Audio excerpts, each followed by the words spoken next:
Hello there, and welcome to the Sleepy Science Facts channel. Tonight, we will be drifting into the animal kingdom, a world so vast and so varied that no single lifetime could contain even a fraction of its wonders. Animals have been solving the problems of survival for hundreds of millions of years, and the solutions they have arrived at are stranger, more elegant, and more surprising than anything we could have designed ourselves. They navigate by starlight and magnetic fields. They communicate in frequencies we cannot hear and colors we cannot see. They sleep in ways that would seem impossible, feel emotions scientists are only beginning to measure, and form relationships that last entire lifetimes. Some have been alive since before the pyramids were built. Some can survive the vacuum of space. Some think with bodies that have no brain at all.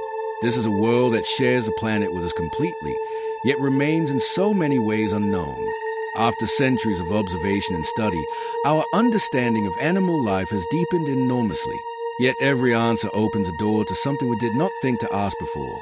From the smallest creature in a drop of ocean water to the largest animal that has ever lived on this planet, the animal kingdom invites curiosity without ever running out of things to offer.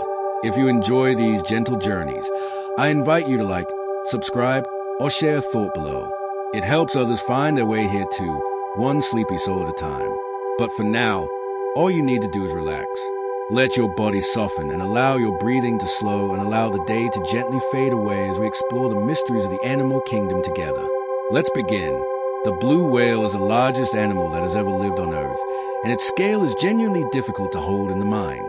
A fully grown blue whale can reach lengths of up to 30 meters and weigh as much as 190 tons, which is heavier than the largest dinosaurs ever recorded. Its heart is roughly the size of a small car and beats as slowly as 2 times per minute when the animal is diving. The aorta, the main artery leading from the heart, is wide enough for a human to crawl through. A blue whale calf is born at around 8 meters long and gains as much as 90 kilograms per day during its early months, drinking several hundred liters of its mother's milk. Despite this extraordinary size, blue whales feed almost exclusively on krill, tiny shrimp-like crustaceans only a few centimeters long.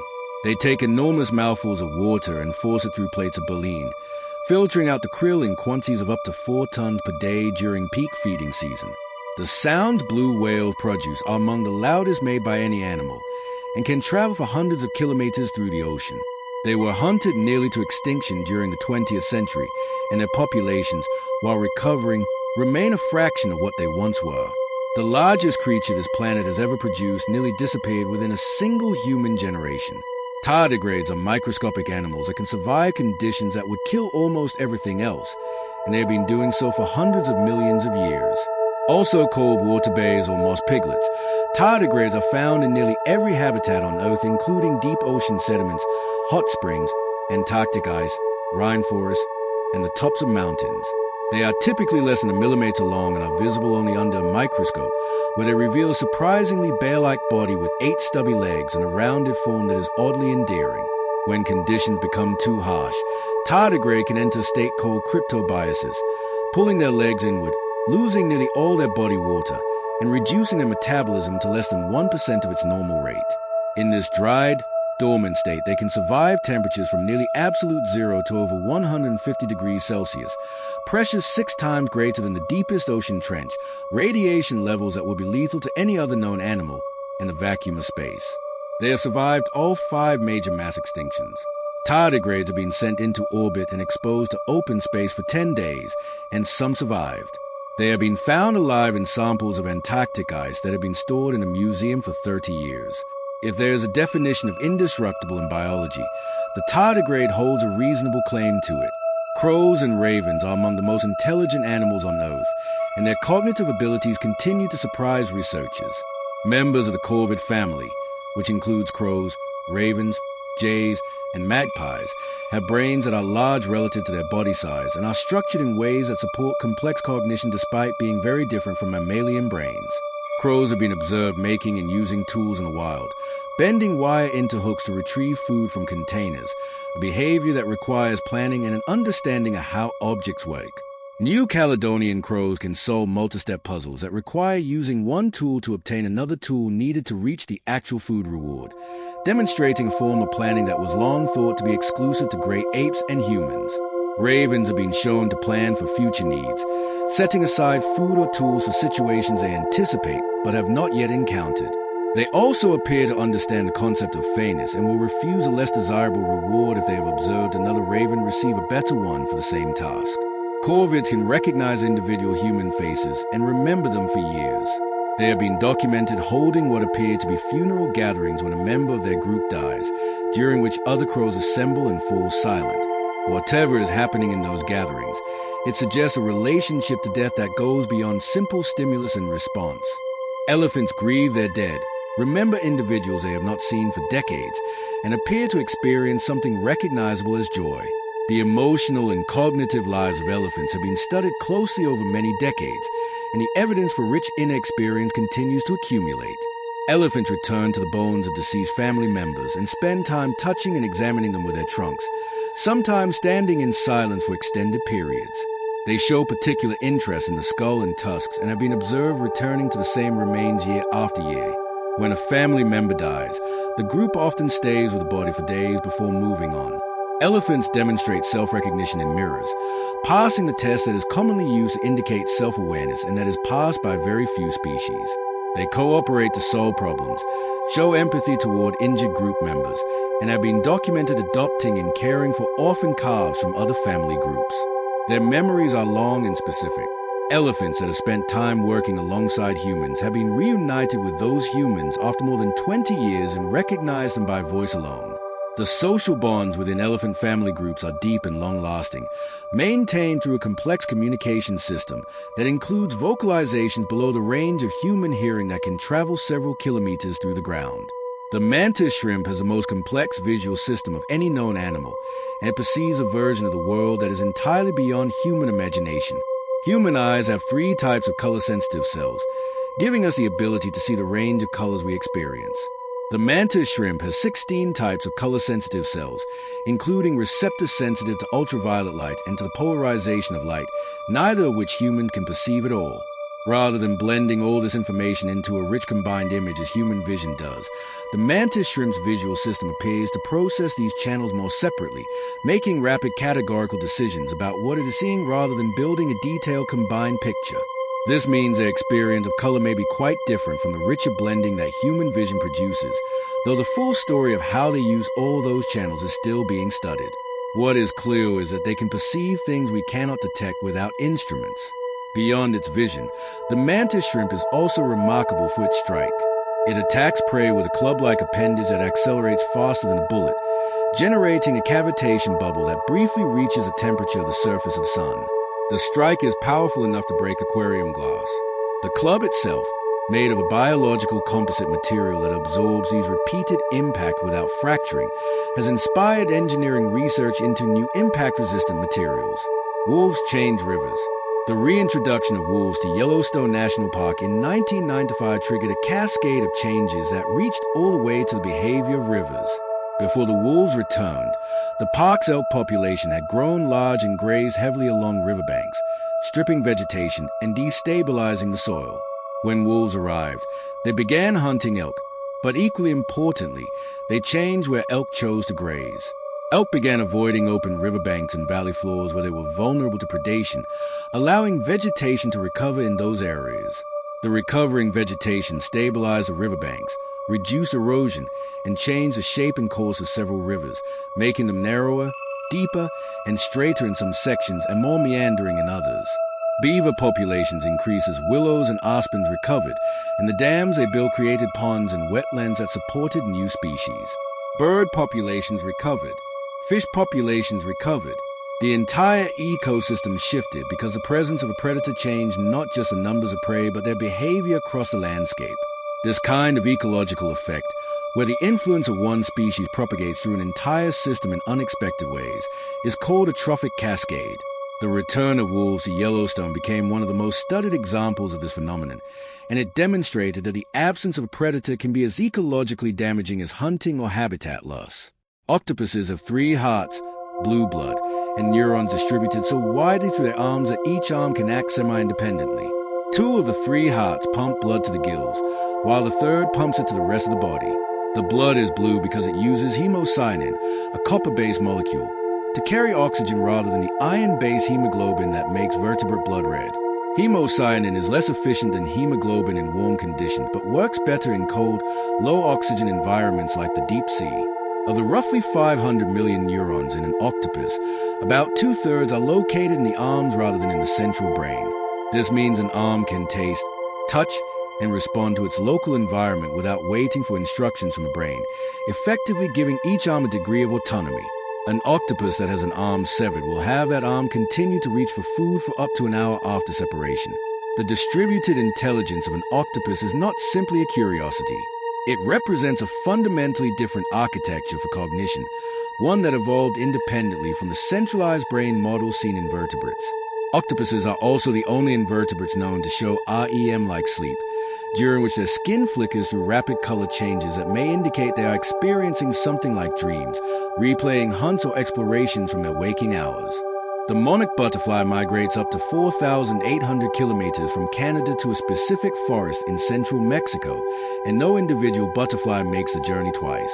The monarchs that leave Mexico in spring fly north, breed, and die. Their offspring continue north, breed, and die. Several generations later, a generation of butterflies is born in late summer that is physiologically different from the summer generations, living far longer and driven by an instinct to fly south. These autumn migrants navigate to wintering grounds in Mexico that they have never visited, guided by a combination of the position of the sun, a time-compensated internal clock, and the Earth's magnetic field. They roost in the same specific Oyamel fir forest in the mountains of Mycocan that their great-grandparents left months before. How the directional information required to reach a specific point on a continent is encoded genetically and then expressed in navigation is a question that has occupied researchers for decades. The monarchs that make the southward journey are the only generation in each annual cycle to survive long enough to overwinter, and they return north in spring to begin the cycle again. The journey is so precisely directed and the destination so specific that scientists initially struggled to believe it was entirely instinctive. It remains one of the most extraordinary navigational feats in the animal kingdom. Dolphins call each other by name, and the names are chosen by individuals for themselves rather than assigned by the group. Bottlenose dolphins develop unique whistles, called signature whistles, in the first few months of their lives that function as individual identifiers. Other dolphins learn and remember these whistles, and when they encounter a dolphin they know, they will sometimes produce that dolphin's signature whistle as a form of greeting or contact call, effectively calling the other dolphin by name. Dolphins separated from their group have been recorded producing the signature whistles of absent companions, which researchers interpret as a form of calling out to individuals who are not present. The signature whistle system is one of the most compelling examples of naming in non-human animals, though debate continues about exactly how analogous it is to human naming. Beyond signature whistles, dolphins communicate through a repertoire of clicks, burst pulses, and body postures that vary with social context and that show regional dialect between populations that rarely interact. Dolphins in different parts of the ocean develop different communication patterns, and calves learn the local dialect from their mothers and social group. The social complexity of dolphin groups, with alliances, coalitions, and long-term relationships tracked across years or decades, matches the communicative complexity they demonstrate and suggests an intelligence deeply shaped by the demands of social life. Some animals can regenerate lost body parts completely, and scientists are studying them to understand what that process might teach us about repair in other organisms. The axolotl, a salamander native to lakes near Mexico City, can regenerate entire limbs, including complex internal structure of bones, muscles, nerves, and blood vessels, with no scar tissue and in perfect functional form. It can also regenerate parts of its heart, its spinal cord, and portions of its brain.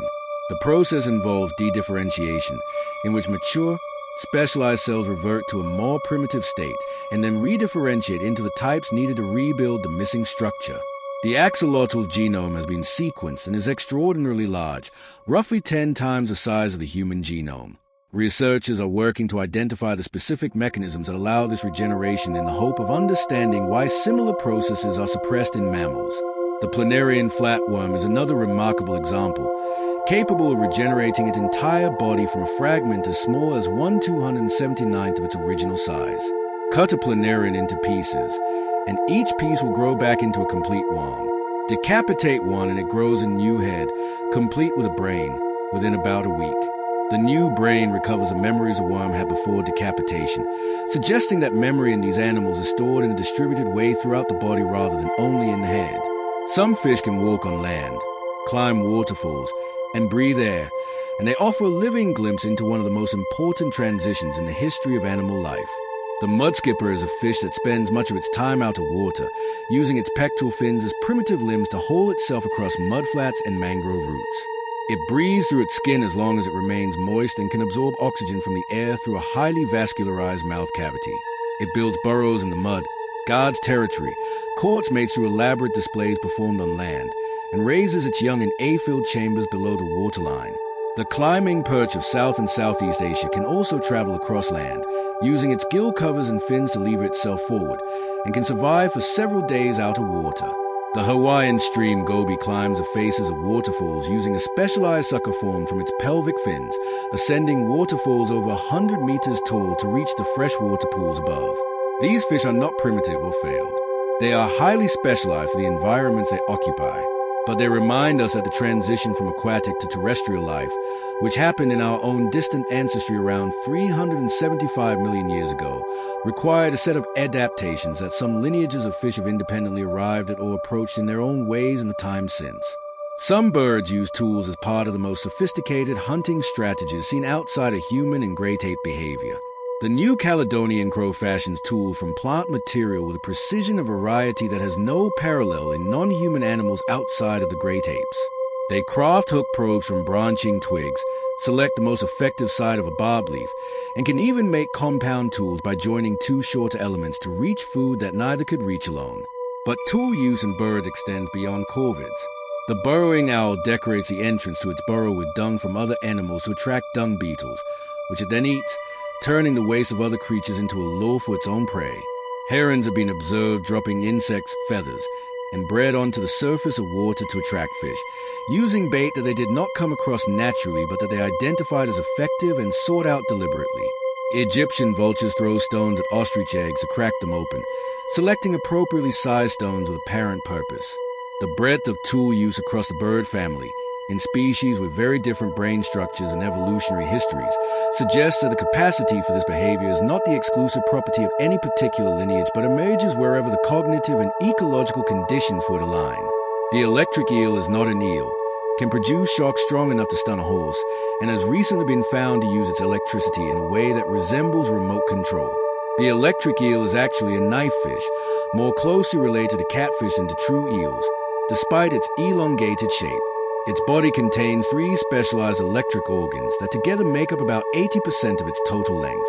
The main organ produces a powerful discharges used to stun prey and deter predators, reaching up to 860 volts, which is enough to cause serious harm to a large animal and has been documented causing the death of cattle that entered rivers where electric eels were present. A second organ produces lower voltage pulses used for navigation through electroreception, sensing the distortions in the electric field produced by nearby objects. The third produces the weak, high-frequency signals used for communication with other electric eels. In 2019, researchers discovered that the high-voltage discharge from an electric eel can cause involuntary muscle contractions in nearby prey fish, effectively remotely controlling the prey's body and preventing it from escaping before the eel can catch it. The discovery reframed the electric discharge not just as a stunning weapon, but as a remote activation system. The eel is not simply shocking its prey. It is briefly hijacking its nervous system. The archerfish hunts by spitting jets of water at insects on branches above the surface, and it accounts for the bending of light at the water surface when it takes aim. When light passes from water into air, it bends, a phenomenon called refraction, and this means that an object seen from underwater is not actually where it appears to be from that perspective. An archerfish looking up through the water surface at an insect perched on a branch overhead is seeing a refracted image that misrepresents the insect's true position. Yet archerfish routinely hit their targets on the first shot, sometimes from distances of up to 3 meters. Experiments have confirmed that they correct for refraction, adjusting their aim based on the apparent angle of the target in a way that accounts for the bending of light at the interface. They do this instinctively and consistently without any training. They also adjust the power of the jet depending on the distance and weight of the target, modulating the flow to deliver maximum impact at the moment of contact rather than just firing with uniform force. Young archerfish that have never successfully hunted will observe experienced fish and learn to improve their aim, suggesting a form of social learning. The archerfish is solving a physics problem that most humans could not solve without a calculator, and it does so in a fraction of a second from below the surface of a river. Migration is one of the most energy-intensive behaviors in the animal kingdom, and some animals travel distances every year that are almost incomprehensible. The Arctic tern holds a record for the longest migration of any animal, traveling from its breeding grounds in the Arctic to its feeding grounds in the Antarctic and back again each year, a round trip of roughly 70,000 kilometers or more, depending on the route. Over its lifetime of up to 30 years, an Arctic tern may travel the equivalent of 3 trips to the moon and back. The bar-tailed godwit, a wading bird, makes a non-stop flight from Alaska to New Zealand of around 11,000 kilometers in about 9 days without landing, eating, or drinking, fueled entirely by fat reserves built up in the weeks before departure.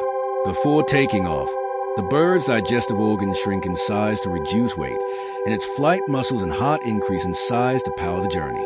The wildebeest migration in East Africa moves roughly 1.5 million animals in a continuous circuit across the Serengeti and Masai Mara, following the rains and the fresh grass they produce, a movement so large it can be seen from satellite imagery. What connects all these migrations is not just the distance, but the precision, the timing, and the physiological transformation that some animals undergo to make them possible. Migration is not simply travel. It is the animal kingdom's most ambitious seasonal commitment. Bees make collective decisions using a democratic process that has been studied as a model for human consensus building. When a honeybee colony outgrows its hive and a swarm forms, the swarm need to find a new home. Scout bees fly out and search for suitable cavities, returning to the swarm to perform waggle dances that communicate the direction, distance, and quality of what they have found. Other scouts observe these dances and fly out to evaluate the sites themselves. If they agree the site is good, they return and add their own dances to the same location, increasing the number of bees promoting it. Sites that fewer scouts endorse receive fewer dances, and the momentum of dancing gradually concentrates on the best site as more and more scouts visit and confirm it. When a quorum of scouts, typically around 15, are simultaneously at the same candidate site, a decision is reached and the swarm moves. The process has several properties that engineers and decision theorists find interesting. It is self-organizing, with no central authority directing the outcome. It involves independent evaluation followed by honest communication. It naturally amplifies the signal for the best options and dampens the signal for poorer ones. And it includes a quorum threshold that prevents premature commitment. The bee colony is making a decision about something as important as where the entire colony will live, and it does so through a process of distributed, evidence-based deliberation that reliably finds a good answer. Some animals experience time at a fundamentally different rate than humans, and the world they inhabit is in a real sense a different world. The perception of time in animals appears to be related to metabolic rate and body size. Smaller animals with faster metabolisms tend to process sensory information more quickly, which means they can detect more distinct moments within a given span of clock time. A fly's visual system can distinguish light flashes up to around 250 times per second, compared to about 60 for humans, which is why flies are so difficult to swat. They see the approaching hand in what is effectively slow motion relative to their own perception of time. Hummingbirds, with their extremely high metabolic rates, process visual information at rates that allow them to navigate at full flight through dense vegetation, making complex decisions at speeds that appear impossibly fast to human observers. At the other extreme, large, slow animals with low metabolic rates may experience time as passing relatively quickly, which may partly explain why large animals can appear calm and unhurried even in situations that would produce urgency in smaller creatures. The Greenland shark, which lives in the cold, deep waters of the Arctic and North Atlantic, grows and lives at an extraordinarily slow pace, reaching sexual maturity at around 150 years of age and potentially living for over 500 years. From the perspective of a Greenland shark, a human lifetime might feel like a brief season. Some animals sleep in ways that challenge every assumption about what sleep is and what it requires. Dolphins and other cetaceans cannot afford to be unconscious in the way most mammals are, because they must continue to surface and breathe. They have evolved unihemispheric sleep, in which one half of the brain sleeps while the other remains awake, allowing them to continue swimming and surfacing while resting. The sleeping half of the brain can switch from one side to the other, allowing eventually complete rest cycle for both hemispheres. Migratory birds face a similar problem, needing to fly continuously for days or weeks during migration. There is evidence that some birds sleep with one hemisphere at a time while in flight, and that they may enter brief periods of full sleep lasting only seconds while gliding, quickly waking before any control is needed. Walruses can sleep continuously for nearly 19 hours after long swimming periods, then go without sleep for several days while at sea. Horses and some other large prey animals sleep standing up for the majority of their rest, but require brief periods of lying down for the deepest stages of sleep. Some species of swift appear to spend almost their entire lives in the air, and whether and how they sleep while aloft is still being studied. Sleep is not a single universal behavior. It is a family of processes that evolution has shaped into an extraordinary variety of forms. Plants are not animals, but the line between plants and animals has been crossed in evolution more than once, and some animals are more plant-like than they appear. The sea slug Alizia chlorotica feeds on algae and incorporates the chloroplast, the photosynthetic machinery from the algal cells, into its own tissues, where they continue to function. The slug then uses these stolen chloroplasts to photosynthesize, deriving energy from sunlight the way a plant does, sometimes for months without eating. The chloroplasts require proteins encoded by the algal nucleus to maintain themselves, and how the slug maintains them without access to that nucleus is still being studied and debated. The spotted salamander is the only known vertebrate whose cells contain photosynthetic algae living inside them. Algae live inside the cells of developing salamander embryos, where they may provide oxygen directly to the embryo through photosynthesis. The relationship appears to be mutually beneficial, with the algae receiving nutrient from the embryo's waste products. The boundary between plant and animal kingdoms, which feels solid and obvious at the level of a tree or a cat, becomes genuinely blurry in the small and strange corners of life where evolution keeps running its most unexpected experiments. Life does not always respect the categories we use to organize it. The immortal jellyfish discovered in the Mediterranean can revert from its adult form back to its juvenile state, potentially cycling through its life indefinitely. Turritopsis dohrnii is a small jellyfish, about 4 to 5 millimeters across, that under conditions of stress or aging can transdifferentiate, converting its mature adult cells back into a juvenile polyp state. From that juvenile state, it can mature again into an adult, theoretically repeating the cycle without limit. The process does not mean the jellyfish is invulnerable. It can still die from disease, predation, or injury, but it appears to have no fixed endpoint to its life cycle built into its biology in the way that most animals do. Aging in most animals involves the progressive accumulation of cellular damage and the shortening of telomeres, the protective end caps on chromosomes, with each cell division. Turritopsis dohrnii appears to reset these processes when it reverts to its juvenile state, though the molecular details of how it does so are still being investigated.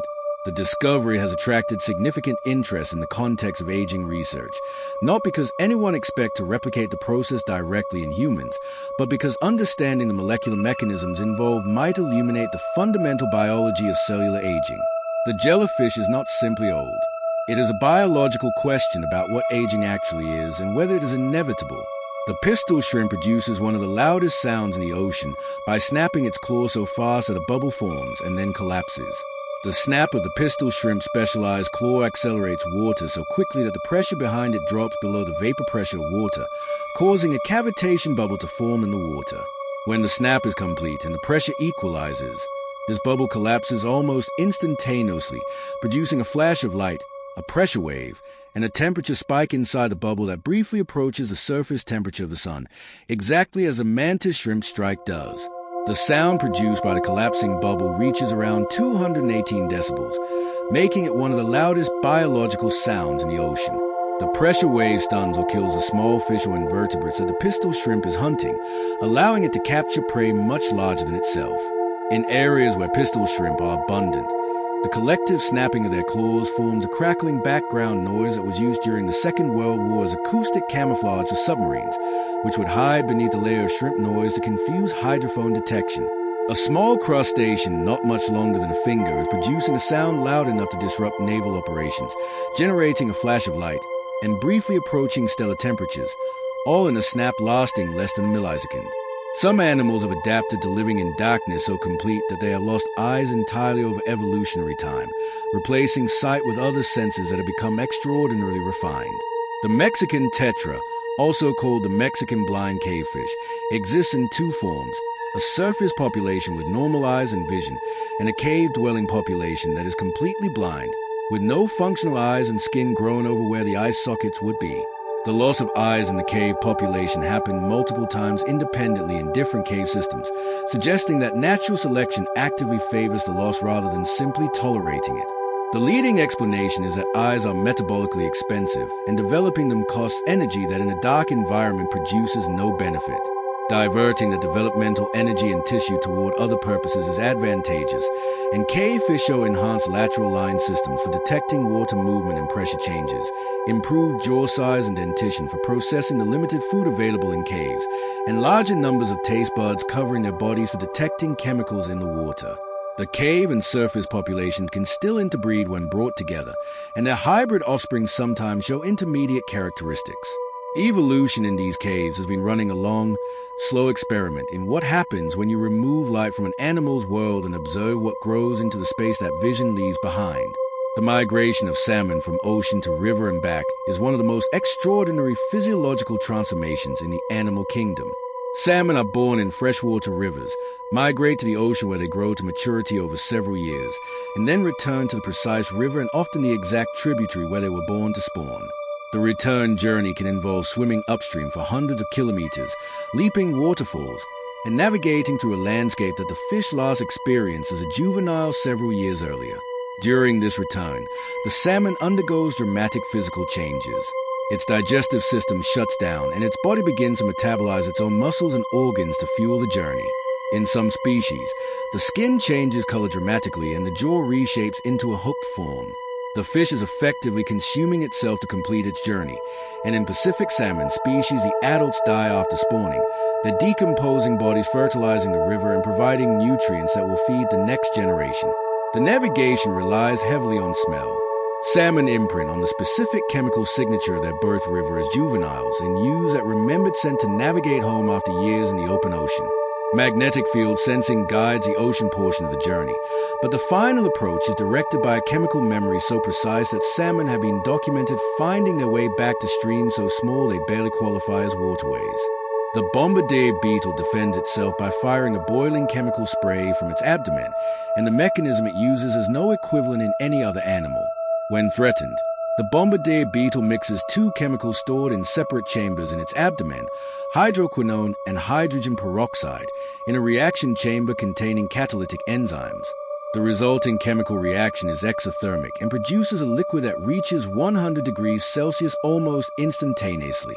This boiling mixture is then expelled through a rotatable nozzle in a rapid series of pulses at roughly 500 explosions per second, producing an audible popping sound in a spray that can reach temperatures near boiling. The spray can be directed with reasonable accuracy toward a threat, and the burning, irritating chemical is effective against a wide range of predators including ants, spiders, frogs, and small vertebrates. The beetle's own tissues are protected from the heat by the speed of the process and the precise timing of the mixing, which ensures a reaction is complete before the products come into contact with surrounding tissue. Biologists and engineers have studied the bombardier beetle's nozzle mechanism for insights into spray systems that require precise atomization and temperature control. The beetle arrived at a solution involving controlled explosive chemistry that outperforms many engineered systems in miniaturization and efficiency, running without any external power source and resetting automatically after each use. Chimpanzees share approximately 98.7% of their DNA with humans, and the differences between us are distributed in ways that scientists are still trying to fully understand. The similarity in DNA sequence between humans and chimpanzees is closer than the similarity between chimpanzees and gorillas, which places humans firmly within the great ape family from a genetic standpoint. Yet the observable differences between humans and chimpanzees are dramatic, including language, technology, and the scale of social organization. The relatively small percentage of genetic difference involves many regulatory regions that control when and where genes are expressed rather than simply the genes themselves, meaning the differences are partly about how the same genetic toolkit is used in development. Chimpanzees demonstrate impressive cognitive abilities, including the use of tools, the teaching of tool use to their young, a theory of mind sufficient to understand what others know and do not know, and political behavior involving alliances, betrayal, and long-term social strategy. They comfort distressed individuals, share food, and engage in reconciliation after conflicts. They also show behaviors including coalition warfare, infanticide, and territorial raiding that are uncomfortable to encounter as a mirror. The relationship between humans and chimpanzees is not simply one of similarity. It is one of common ancestry, diverged by a few million years of separate evolution, and what that divergence produced in each lineage continues to be one of the most revealing comparisons in all of biology. And so we drift gently back from the vast and astonishing world of the animal kingdom, carrying with us a quiet wonder of everything we have visited tonight. We watch the largest animal that has ever lived on Earth filter a krill the size of a fingernail in mouthfuls large enough to swallow a car. We follow the monarch butterfly across a continent it has never seen, guided by a sun it reads like a compass and a magnetic field it navigates by instinct. We sat with elephants beside the bones of their family members and watched crows hold their quiet gatherings around the fallen. We listened to dolphins call each other by name and watched bees vote without a ballot on where to build their home. We dove with archerfish correcting for the physics of light and felt the pistol shrimp generate a temperature hotter than the surface of the sun in a snap too fast to see. We found jellyfish that reversed their aging and cavefish that gave up their eyes because the darkness made them unnecessary. We watched wolves change the shape of rivers simply by being present and found an animal that runs its own internal chemical factory at boiling point. The animal kingdom is everywhere around us, and it is doing things that are, by any honest measure, extraordinary. It always has been. We simply have to remember to look. If you enjoyed this sleepy journey, you could support the channel by liking, subscribing, or leaving a calm little comment before you rest. It helps more curious minds find their way here. And if you are still awake, there's another video waiting on your screen, ready to carry you onward into another corner of science. But for now, let the questions loosen their grip. Let your shoulders soften. Let your jaw unclench. Allow your breathing to slow, steady, and deepen. Picture a wide, quiet wilderness in the dark, full of sleeping creatures you will never see. Each one breathing, each one alive, each one carrying a version of the world inside it that is different from yours. You are part of that world too, resting now as all animals do, returning to the quiet that every living thing eventually needs. Sleep well, and good night.